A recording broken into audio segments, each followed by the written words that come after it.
Hi, this is Dr. Jonathan D. Hall coming to you from Boston with another episode in a thoughtful patient's guide to plastic surgery.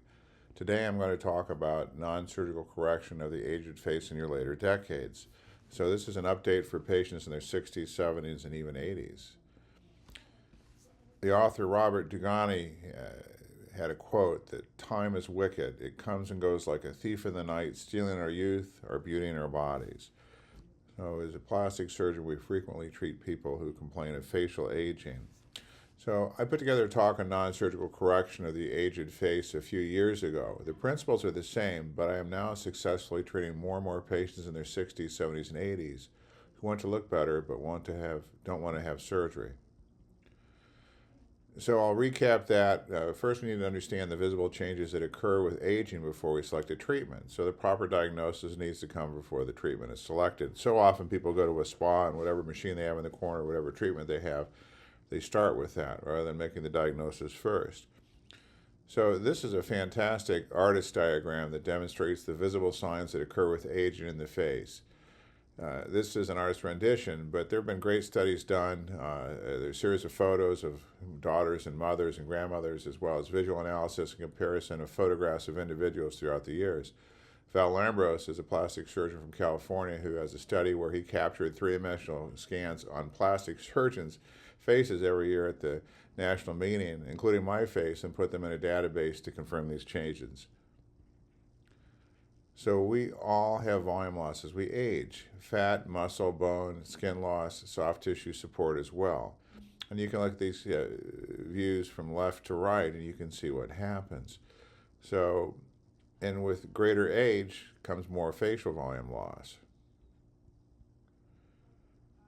So the forehead starts to deflate with aging. As we lose volume, the brows drop. We subconsciously activate our frontalis muscle to pull their brows back up, get lines in the forehead. The cheeks deflate, giving a hollow look under the eyes and deepening of the nasolabial creases. Smokers' lines, sometimes called barcode lines, as they happen in non-smokers as well, are caused by a loss of the fatty layer and soft tissue between the skin of the lip and underlying muscle. The skin starts to lose its soft tissue support. So understanding that, now it makes more sense to add some volume back to that area rather than trying to weaken the muscle as some people might do with Botox. Marionette lines develop at the corners of the mouth and as the cheeks continue to deflate. So my preference for restoring volume to the face is non-animal stabilized hyaluronic acid. So the acronym is NASHA, N-A-S-H-A. And so we have hyaluronic acid in our cells already, and these are bioengineered in different ways. So there's the Juvederm family from Allergan, the Restylane family from Galderma, and resilient hyaluronic acid, RHA, from the Revance, which was introduced in September 2020. I've used all of them and continue to use all of them. All are reversible with an injectable enzyme called hyaluronidase. So I've talked previously about my time at the University of Michigan in the 1980s when I was in the general surgery and plastic surgery residencies. Many of you know that Midland, Michigan, which is the home of Dow Corning Midland, the company that makes silicone, is close to Ann Arbor. And in the 60s and 70s, University of Michigan was a test site to use liquid silicone to treat Romberg's hemifacial atrophy. So this is a kind of a lupus of the skin where people get dents in their face looking like they were struck by a sword, called a coup de sabre.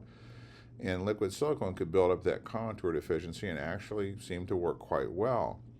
But now, when I started my residency at the University of Michigan, which is 15 years after this, patients started coming back in, and many of them had granulomas and chronic problems from the silicone injections. This taught me a very valuable lesson early in my career, that permanent fillers can have permanent complications. So I only use fillers for my patients that are reversible. So Sculptra and Radiesse all work, but when there's a problem, they cannot be reversed. Radiesse is calcium granules that are eventually absorbed by the skin. It kind of boils down to your philosophy of whether the benefits of non-reversible fillers or even permanent fillers are worth the risk. Sculptra on the website lists it as poly-L-lactic acid, PLLA, and describes it as a, quote, compound that triggers your body's own collagen production.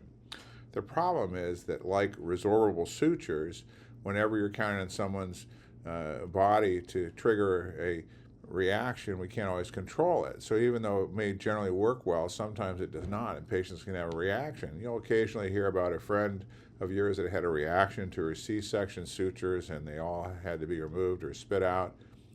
Injections cannot be removed. I remember a lovely veterinarian in her 50s who developed chronic granulomatous reaction to Sculptra, which are red, firm bumps and lumps over the face. When the Sculptra was done by a good plastic surgeon that did it the right way, and she still had problems, and all we could do was inject dilute steroid injections into her face for a year or two until the product was finally resorbed and the problem went away. Belafil, in my opinion, is even worse. It's a dermal filler that's injected into the skin to treat wrinkles and acne scars. It's made of collagen gel and microspheres of polymethyl methacrylate, which is basically plastic. In Canada, nearly half of patients that had this injected in their lips developed granulomas, and it cannot be removed. And all you can do is inject steroids. I had a patient a few years ago who called me in a panic. She'd been to see an obstetrician that does fillers in her office and got a permanent filler, and my patient went home and read about it and panicked because she heard about the possible problems, and she called me up. She says, "I want to come in and have you take out that permanent filler that the obstetrician put in my face." I said, I can't take it out, it's permanent. I said, but I reassured her that if she did develop a reaction, to come in and we would inject steroids in her face to make it go away. So permanent fillers can have permanent complications, and I would only recommend fillers for my patients that are reversible. Yeah. So when we're performing non-surgical facial rejuvenation, we don't go for a maximal improvement all at once. Like the fable of the tortoise and the hare, slow and steady wins the race. I try to get a noticeable improvement with every step rather than trying to do everything all at once. So we like to focus our efforts and focus our treatment on the areas that are the most noticeable, the low-hanging fruit. Malcolm Gladwell had a book called Blink, many of you are familiar with, showing the power of our subconscious minds to make quick and accurate judgments. So when we look at somebody's face, what is it that stands out the most with the aging process? What do we notice the most first? So the changes that are going to give the biggest improvement are the ones I want to treat first. So another principle is to use enough volume to show a result. I learned early on that if a patient needs 3 or 4 syringes of filler to see a result, and they only want to start with 1 syringe, they're not going to be happy because they won't see any difference. So of course we don't want to overtreat, but I tell my patients that you only notice the bad ones. We do want to see an improvement. So one saying is, if you need 2 coats of paint, you can't start with a half gallon of paint. So where do we start? So many patients will come in and look in the mirror and notice the aging of their lower face because that's where they're looking in the mirror. But when we look at each other, we look in the eyes. So I'll say the eyes have it. So unless the lower face changes really stand out more, we'll usually start treating the upper face and volume to the upper face as our first step. I was a guest injector at a company-sponsored seminar in Boston a few years ago, and one of the course organizers made a statement that resonated with me and talked about really sticking to core providers who are trained plastic surgeons and dermatologists who understand facial aging and have become experienced artists. I know of dentists, obstetricians, ER physicians, and even nurses that have taken a weekend course and are eager to start injecting neurotoxins and facial fillers. But these things are not Novocaine or flu shots. And even if well-intentioned, these non-core providers simply don't have the training to fully understand facial aging and its correction. They don't have the background to understand why permanent fillers might be a problem and why thread lifts don't work well. They don't have enough experience to evaluate the sales propaganda from the various companies.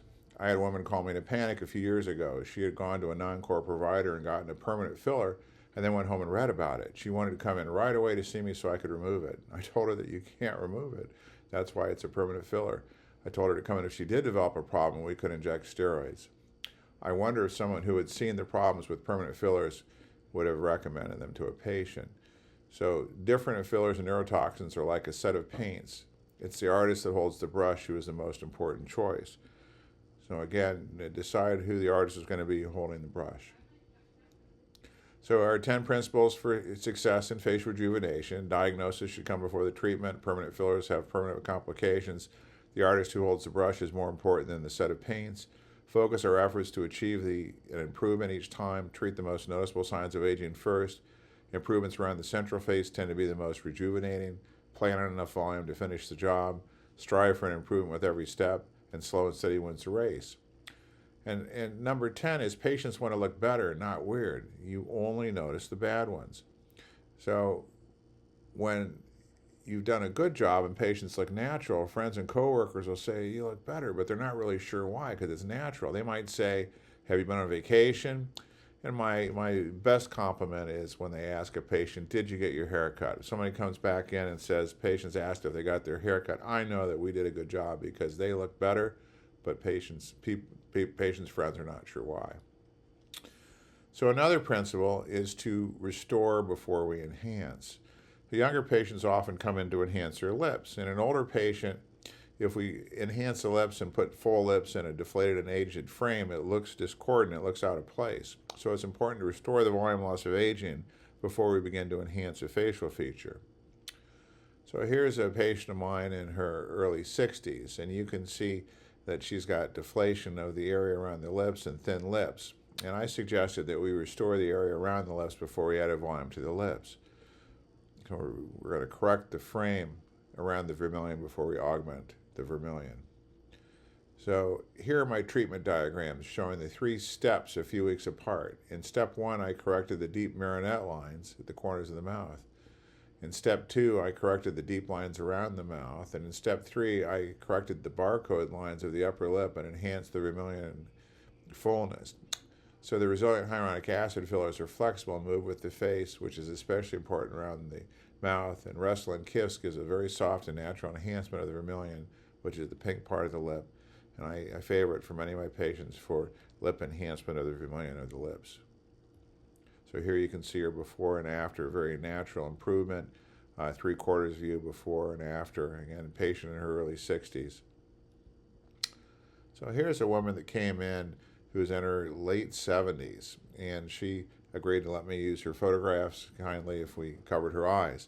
And you can see in the pictures so much loss of support under the skin. She's got volume loss, of course, but also the skin itself has loss of support and crepiness. And so you can see on the left before and on the right after. So here's what we did. So step 1 corrected the deep pleats around the anterior cheeks. Step 2 restores the lost volume of the cheeks and the upper nasolabial creases. Step 3 improved the correction of the anterior cheek lines and corrected the barcode lines of the upper lip and added more volume to her right cheek, which was deeper. Resilient hyaluronic acid moves naturally with the face. So when she smiles and moves her face, everything looks natural. Here she is with a whistle view. In 3 treatments in the office, we've obtained a dramatic and natural restoration of the lower facial soft tissue collapse for this woman in her late 70s. And again, before and after unretouched photos, and really a nice correction for her that looks very natural. Another view. And a lot of these patients will come in and ask for a facelift, and of course the problem, and a lot of times, is not loose skin of the neck or banding of the neck, which she still has. It's the volume loss and the soft tissue loss and the deflation. So here's a man in his later 70s with facial aging. We could have gone to the operating room and done a transconjunctival fat pad resection and taken out the fat pads of the lower eyelids through the eyelid, and then done fat grafting to replace the volume loss, but he wanted something a little simpler, so we were showing him before and a few weeks after a single treatment session in the office with 3 syringes of Redensity and 1 syringe of RHA3. And you can see how it's not perfect, but a nice correction. He's still a little bit deeper on the left than the right. And you can see really nice improvement for him, and a 3/4 view. The tear trough area is one of the most difficult to treat, usually the area that we treat last, because even if it's a little overcorrected, it can look weird. Another benefit of using a filler that is reversible, because I can dissolve it with an enzyme called a hyaluronidase if we don't get it just right. And even with my experience, I still need to do this occasionally in this area. So here's a dramatic improvement of a woman in her later 60s. So you can see before and after. And how do we get there? Not surgery, just with non-surgical treatments. So the first step, I relax the frown muscles of the corrugator and procerus muscles with Botox. My patients and I generally prefer Daxxify, which is also a botulinum toxin A, because it is stronger and lasts about 2 months longer. But careful observation of her photos shows that she holds her right eyebrow higher to help correcting minor ptosis of drooping of her right eyelid. I was one of the 300 preview doctors from around the country that helped introduce Daxxify in December of 2022. And although Daxxify and Botox both have the same risk profile, including 1 to 2% having temporary eyelid drooping after treatment, I found that this was initially much more common with Daxxify, and then found out that the Daxxify study actually excluded patients with any pre-existing ptosis. So in my patients with any minor eyelid drooping, I use Botox in the forehead instead. I'll use Daxxify around the lateral canthal lines still. I also treated the deepest frown line and marionette lines. In step 2 and step 3, we restored her cheek volume and added some more support to the corners of the mouth. In step 4, we added support along the jawline. So again, the RHAs are flexible and move with the face. Here she is smiling before and after. Here's the 3/4 view. Again, smiling pulls the cheeks up, so it gives a little bit more of a change to the cheeks than she might have just with the volume. But she was happy and smiled for her pictures. Here she again, a 3/4 view before and after. I couldn't find oblique views without her smiling. So here's a lateral view, not smiling, and you can see the restoration of the jawline. The arrows point to the cheek volume loss and to the angle of the mandible, where we can add some volume along the jawline behind the jowl and pick it up and really give a nice jawline. So here's another lovely woman in her late 60s. She could consider a facelift, but this typically only helps the neck and doesn't treat the areas of volume loss unless fat grafting is performed at the same time. Plus, of course, it involves a trip to the operating room. I find about 10 patients want non-surgical for every 1 patient that wants surgery. But here she is, and I think you'll agree it's a rather dramatic change. And you can see the cheek deflation, the loss of her jawline, the marionette lines, and then see afterwards. So here's how we did it. So step 1 is hybrid with Botox to the corrugators and procerus muscles and Daxxify to the crow's feet area, the lateral canthal lines. Again, she has some minor ptosis of her left eyelid, and as I discussed previously, I've learned to avoid Daxxify in the center forehead if this is present. As part of our the eyes have it discussion, I also treated the deeply etched frown lines of the forehead as well as the volume loss of her cheeks. In her second step, I treated her marionette lines and barcode lines around the mouth, and in the third step, I enhanced her jawline. And you can see our treatment diagrams showing what I did.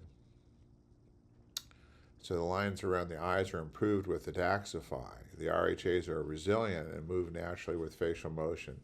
She does not get an apple cheek deformity with smiling, which can sometimes be seen with stiff fillers in the cheeks. The barcode area and lines around the mouth are dramatically better. You can see kind of a funny transverse line of her lip folding when she smiles before and afterwards, how adding some volume back to the upper lip, some support, really has helped that without making the lip look fuller. And here's a close-up of the smile line showing the Daxxify and showing how much better that is afterwards. Here's a whistle view with redensity, which makes the smoker's lines about 60% better, but doesn't add a natural bulk to the lips. A lot of patients want to have their lips improved, but really don't want to look like somebody they saw that looks unnatural. And so they like the idea of the redensity, which adds a very nice improvement with activity and at rest without adding bulk to the lip. You can see that her cheeks and jawline are improved. You can see an arrow showing the post-jowl sulcus, or the hollow behind the jowl, and how we were able to fill that along the jawline with our HA4 or one of the other fillers. And you can see our treatment diagram, and you can see the 3/4 view before and after, how we've squared off her jawline. And this works very well. I've found experiences that thread lifts really don't work in the lower face for more than a few weeks.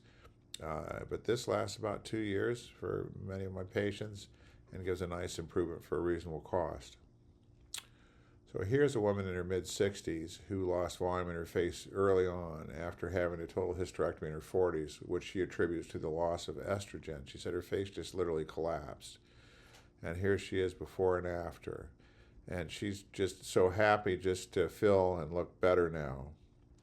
And this is how we did it. So you can see step one, you can see the Botox and the Daxify. Again, she has some slight eyelid ptosis on the left side related to an accident when she was younger and hit by a truck. You can see we added volume to the marionette lines and to the upper lip, and then came back and added volume to the cheeks and to the anterior cheek lines, and a little bit more volume to the lip lines. And you can see the collapse and pleating of the skin on her face. So the RHA underneath the skin adds support and some hydration. And you can see the 3/4 view before and after. Again, this woman in her middle 60s. And you can see the smile view showing, again, dramatic improvement. It looks very natural, no apple cheek deformity. And you can just see how much better the lines look. And she says friends are asking her if she's taking some new supplement and resting more. Here's the whistle view, and you can see how the RHAs move naturally with the face, and the barcode lines of the upper lip about 60% better. So men get in the picture too. Here's a man in his later 60s. His main complaint is the etched in lines at the corners of the mouth, below the lips, shown here with the arrow. And he's shown immediately after his first treatment, holding up his pre-treatment photos. So you can see these deeply etched lines in the marionette area before and after. And he's pretty happy, but that's not all. And the close-up shows how that's really improved, and that's immediate and looks good right away. Now, I also, as part of his treatment, added 50 units of Daxify to his lateral canthal lines because his crow's feet lines are quite active. And then in a second treatment, came back and added some volume to his cheeks and his upper nasolabial creases. So amazingly, even at rest, you can see how his lateral canthal lines, where the dark blue arrow is, are much improved at rest. I was actually surprised how much better those were. And of course, you can see with time, he continues to maintain his nice improvement of the deeply etched marionette lines, and how we've softened his nasolabial creases and added volume to his cheeks, but everything just looks very natural. So here's a close-up at rest, again showing the dramatic, surprisingly dramatic improvement in the lateral canthal lines with the Daxify, which really knocks it out of the park in the lateral canthal line area. And with smiling, the face looks so much better. The lateral canthal lines are improved. The cheeks look less hollow, but do not bulge with smiling. And the cheek volume is restored, but still natural in appearance. And you can see here his lateral canthal lines in the side view at rest. The oblique view shows a significant change. He looks younger and more rested after his 2 treatments. But if you only saw the after picture, he just looks better. He doesn't look like he's been treated.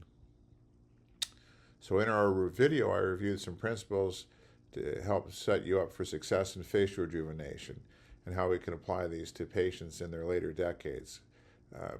We may need more steps in the 60s, 70s, and 80s than in younger patients with less age-related volume loss, but we can still achieve a satisfying result. So thanks for listening to my talk. I hope it's been helpful to you. Let me know if you have any comments in the box down below.